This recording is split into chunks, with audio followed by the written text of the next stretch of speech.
Vous êtes freelance et vous n'arrivez pas à signer de clients, vous faites pourtant de la prospection, de la création de contenu, mais vous n'arrivez pas à attirer assez de clients pour votre activité. Du coup, aujourd'hui, vous en vivez en tout cas très mal, vous ne savez pas vraiment comment vous y prendre, c'est hyper frustrant. Si je vous dis ça, c'est parce que j'ai aussi vécu cette situation quand je me suis lancé, je ne savais pas vraiment comment c'était possible de faire autant de choses, mais finalement de ne pas arriver à attirer assez de clients.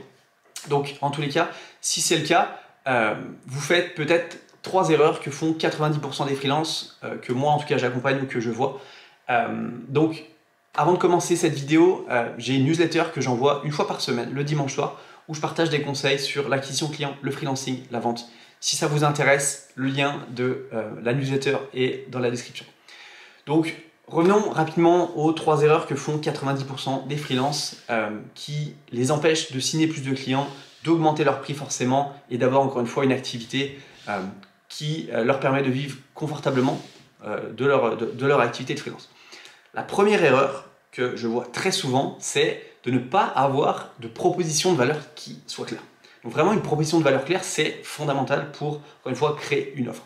Beaucoup de freelance, ils veulent attirer des clients sans vraiment avoir défini ce qui les distingue de la concurrence. C'est-à-dire, pourquoi vous et pas quelqu'un d'autre? Pourquoi je devrais choisir toi plutôt qu'un concurrent qui est un tout petit peu moins cher? En fait, pourquoi? Montre-moi comment tu peux me montrer que tu es la meilleure personne pour m'aider à résoudre mon problème. Donc, il faut se poser la question, quel est votre avantage unique? Quel est votre avantage compétitif? Quel est votre USP, Unique Selling Proposition? Pourquoi le client devrait vous choisir vous plutôt qu'un autre? Ça, c'est hyper important. Sans une proposition de valeur claire et convaincante, c'est vraiment difficile d'attirer l'attention de vos clients. Je vais vous donner un petit exemple.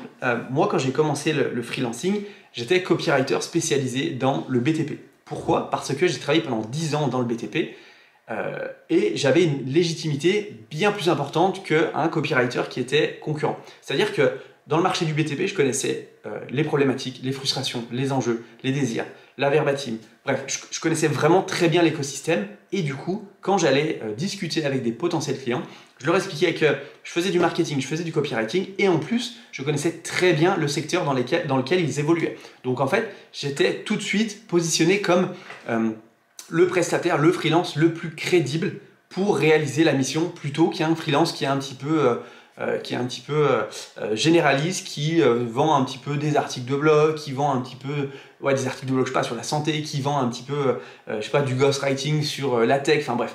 Donc encore une fois, vraiment essayez de vous poser la question, qu'est-ce qui vous rend unique? Quelle est votre proposition de valeur? Qu'est-ce qui vous démarque de la concurrence pour, encore une fois, être vu comme la meilleure solution sur la problématique de votre audience? Je sais pas, par exemple, vous avez bossé, je sais pas, 3-4 ans dans un cabinet comptable. Vous avez bossé pendant, je sais pas, 10 ans dans le marché de l'immobilier. Et bien justement, ça peut être des choses qui vous démarquent de la concurrence. Vous pouvez être copywriter spécialisé dans l'immobilier. Vous pouvez être, je sais pas, ghostwriter spécialisé dans ce secteur. Vous pouvez être rédacteur web spécialisé dans community manager, je sais pas, monteur vidéo, ce que vous voulez. Donc vraiment, réfléchissez à ce qui vous rend unique, quelle est votre proposition de valeur et encore une fois, qu'est-ce qui vous fait sortir du lot. Donc ça, c'est la première chose. La deuxième erreur que je vois beaucoup, c'est déjà de ne pas avoir un profil LinkedIn qui soit optimisé. Votre profil LinkedIn, c'est vraiment votre carte d'identité professionnelle. C'est la première chose que va voir votre client potentiel. C'est-à-dire que si vous démarchez quelqu'un, si vous faites quelque chose, tout de suite, on a le réflexe d'aller sur LinkedIn. Ce matin, je me suis fait démarcher par un mec pour du SEO. Je suis allé voir son profil LinkedIn. Qu'est-ce qu'il fait? Est-ce que c'est un mec, je sais pas, est-ce que c'est un fake? Est-ce que c'est une vraie personne? Est-ce que c'est une vraie entreprise? Est-ce qu'il a déjà travaillé avec des clients? Est-ce qu'il est crédible? Et bien forcément, je suis allé voir son profil LinkedIn. Son profil LinkedIn n'était pas très bien optimisé, je ne comprenais pas vraiment ce qu'il faisait, il vendait pas mal de services différents, enfin c'était un peu flou, donc forcément ça ne me donne pas trop envie de travailler avec lui. Donc vraiment optimiser son profil LinkedIn comme une page de vente, c'est fondamental pour, encore une fois, être vu comme quelqu'un de crédible et derrière qu'on ait envie de travailler avec vous. Donc ça, c'est la deuxième chose. Petit conseil, en tout cas, c'est mon point de vue, vraiment éviter les photos générées par Midjourney.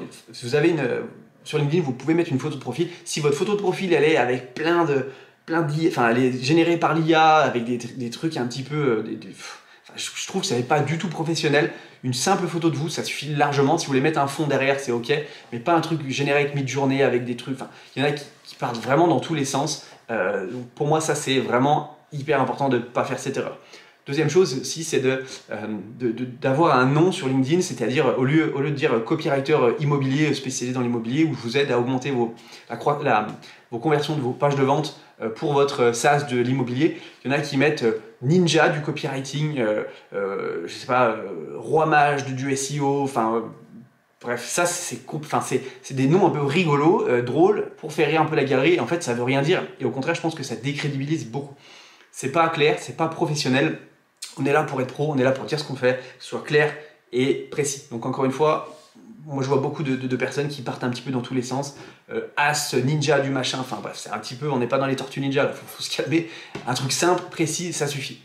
Donc ça, c'est la deuxième erreur. Troisième erreur, c'est de ne pas suivre ni relancer ses prospects. Donc encore une fois, on fait un énorme travail pour créer du contenu ou alors démarcher des prospects. On déclenche des conversations et la plupart des gens s'arrêtent au premier email ou à la première interaction. Donc vraiment, 95% des freelances à qui j'échange, ils n'ont même pas de CRM en fait. Un CRM, c'est un petit pas forcément un logiciel, mais une chose sur votre ordinateur qui vous permet de savoir où est-ce que vous en êtes dans le cycle de vente de Jacques Prospect. Est-ce que lui, vous l'avez contacté il y a 15 jours et il faut le relancer aujourd'hui? Qu'est-ce qu'il vous a dit? Quel était son problème? Est-ce que vous avez déjà fixé un rendez-vous? À partir de quelle date il faut que je le relance? Il m'a dit que le 15 juin, il fallait que je relance le 15 juin. Et ben ça doit être dans votre CRM. Enfin bref, vraiment avoir une organisation qui vous permet de, encore une fois, relancer vos prospects, suivre un petit peu leur activité, avoir du contexte sur ce qu'ils font. Ça, c'est hyper important. Si vous attendez patiemment qu'on revienne vers vous après un email, par exemple, vous allez attendre très longtemps. Moi, c'est ce que je faisais au début. J'ai envoyé des emails, je dis non, je vais pas faire chier les gens, ou même des messages sur LinkedIn, non, j'ai pas envie d'être vu comme un harceleur. Ben, en fait, les gens ne revenaient jamais vers moi, encore une fois, parce que les gens sont occupés, ils ont autre chose à faire. Donc, si vous ne les relancez pas de vous-même, vous passez à côté d'énormément d'opportunités. Il y a une phrase qu'on dit en anglais, c'est money is in the follow-up. C'est-à-dire, voilà, dans le follow-up, quand on follow-up avec les gens, c'est là qu'on va chercher du cash, c'est là qu'on va chercher de la croissance, c'est là qu'on va chercher des clients. C'est pas après un email, on signe un client, non. On lui écrit, on le relance, on lui apporte de la valeur. Je sais pas, on le relance tous les 4 jours, on lui explique ce qu'on pourrait faire pour lui, quel bénéfice on pourrait l'apporter, on essaie de lui apporter des axes d'amélioration, on le relance encore une fois, c'est hyper important, c'est pas juste un message et c'est terminé. Donc encore une fois, vraiment, toujours relancer ses prospects dans un CRM ou dans une base de données ou ce que vous voulez, mais c'est vraiment hyper important. Chaque personne qui est potentiellement votre cible doit être rentrée dans votre CRM, en tout cas moi c'est comme ça que je travaille, pour être relancé. Relancer, ça ne veut pas dire faire chier, hein. Ça veut dire relancer, ça veut dire juste mon service peut t'aider en fait. Là aujourd'hui tu perds de l'argent ou alors tu passes à côté d'énormément d'argent, mon service peut te permettre de gagner de l'argent, c'est-à-dire que tu vas me donner 2000 euros, 3000 euros, je vais t'en faire gagner 10 ou 15. Donc vraiment, c'est dans votre devoir de relancer les gens que vous pouvez aider. Il y a un célèbre copywriter, il me semble, c'est Jay Abraham, il disait si votre solution a le pouvoir de changer la vie de votre prospect, c'est dans votre devoir vraiment de le relancer jusqu'à temps qu'il réponde. Et même s'il vous dit non, c'est pas grave, mais encore une fois, il faut relancer les gens. Donc ça, c'est hyper important.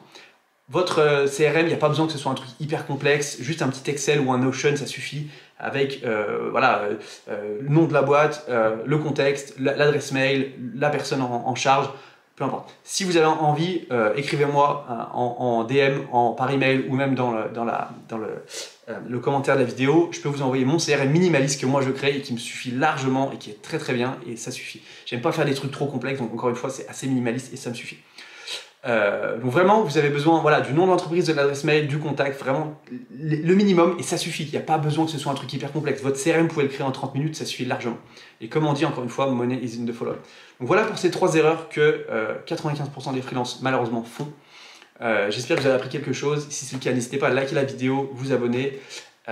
Et encore une fois, j'ai une newsletter si ça vous intéresse où je partage du contenu, des astuces pour trouver plus de clients, pour vendre plus cher, pour mieux vivre de son activité freelance. Et encore une fois, les liens sont dans la description. Et moi, je vous dis à très vite pour une prochaine vidéo. Ciao!